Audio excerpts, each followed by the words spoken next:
તો રામ રામ સીતારામ બધાને.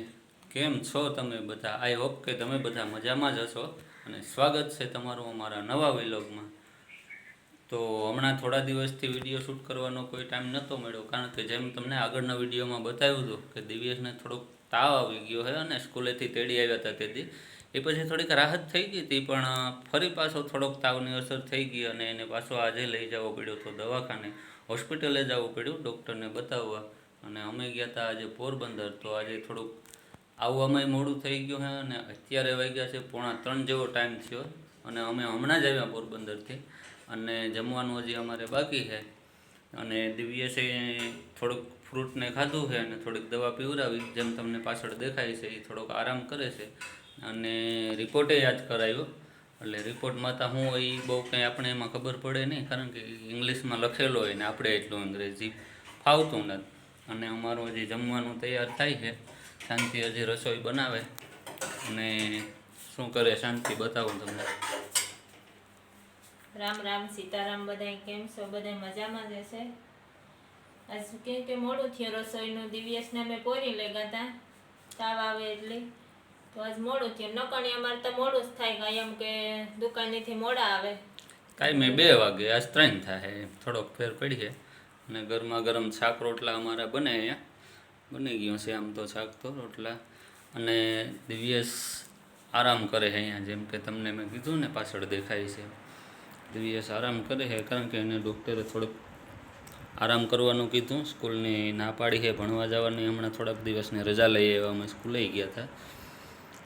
અને આ એને ડૉક્ટરે દવા આપી છે અને આ છે એની દવા. આ રિપોર્ટ કર્યો હતો, આમાં બહુ તો કંઈ આપણે ખબર ના પડે. આમાં એક જરાક અહીંયા જરાક દેખાય છે કે, અને આ એનો રિપોર્ટ છે. ટાઇફોઇડને જરાક અસર હોય એવું કીધું, એટલે આરામ કરવાનો કીધો અને ફ્રૂટ ને એવું બધું ખાવાનું કીધું. તો બહુ કંઈ ગભરાયા જેવું તો છે નહીં, ડૉક્ટરે એમ કીધું. અને અમારું જમવાનું લગભગ તૈયાર થઈ ગયું, એટલે શાંતિ લઈએ રોટલા ને શાક આ બધું. તો હવે અમે જમી લઈએ, પછી આપણે આગળનો વિલોગ કન્ટિન્યુ કરીએ.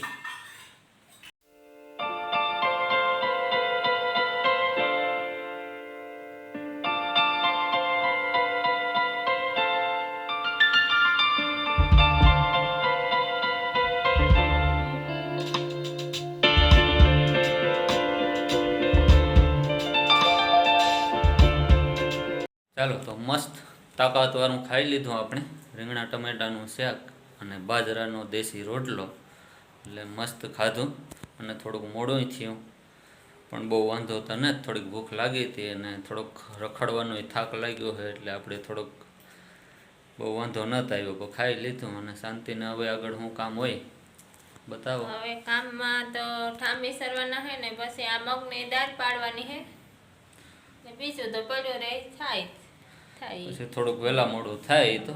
અને અહીંયા અમે સૂક્યા હતા મસ્ત મગ, પોરબંદર ગયા ત્યાં. તો અત્યારે અમારા મગ સુકાઈ ગયા અને આને ખીચડીની દાળ કરી નાખવાની છે. એટલે ખીચડીની દાળ કરી નાખીએ તો બહુ બગડવાની શક્યતા ન રહે. મગની દાળ ખીચડીની દાળ, ખીચડીની જ મગમાંથી દાળ થાય, ખીચડીની જ દાળ થાય ને. પણ ખીચડીની મગની તો મગની દાળ પણ ખીચડી કરવાની જ દાળ થાય ને, એનું બીજું કંઈ થાય. ચાલો તો થોડોક થાક તો લાગ્યો છે, થોડુંક મોડું થયું છે ને હવે બીજું ઘણું બધું કામ છે.